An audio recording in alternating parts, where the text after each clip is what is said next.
Hey all, last time we took a look at jointly discrete random variables. In this video we're going to take a look at jointly continuous random variables, and in the following video we'll look at some examples related to those.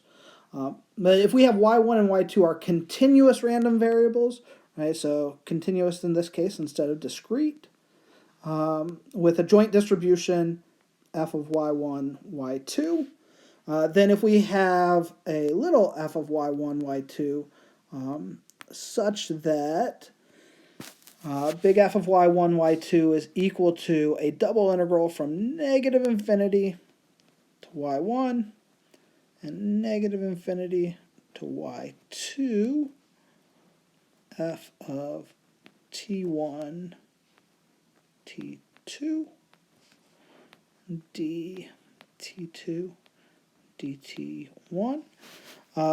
For all values of y1 and y2 from negative infinity to positive infinity, then we say that y1 and y2 are jointly continuous random variables.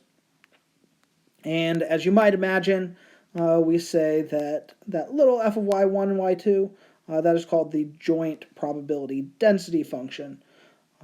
Yeah. And so if we were to take either y1 or y2 or both to be negative infinity, then we would get an output of 0 for our joint distribution function.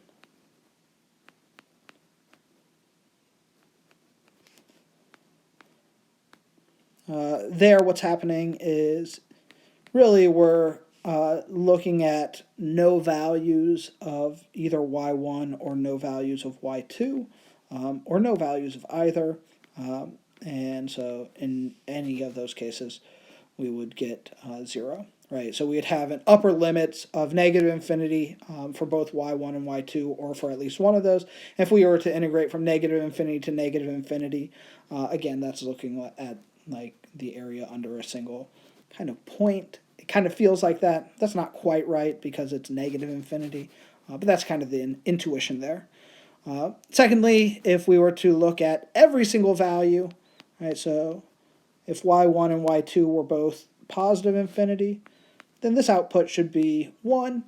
Right? There we have the integral from negative infinity to positive infinity and negative infinity to positive infinity, and we're integrating over that joint density function.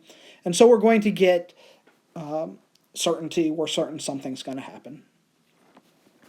Right? And then this third piece, this one's kind of funky, right? And so here, if we have y1 is star is greater than y1 and y2 star is greater than or equal to y2, then f of y1 star y2 star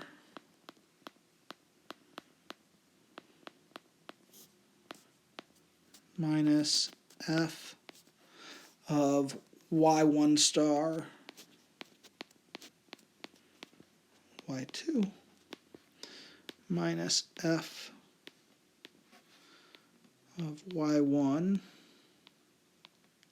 y2 star plus f of y1 y2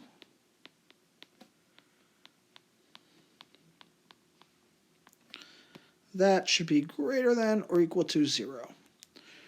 Right? And so we have those things holding true. The next theorem says if y1 and y2 are jointly continuous random variables with a joint density function given by little f of y1, y2, right?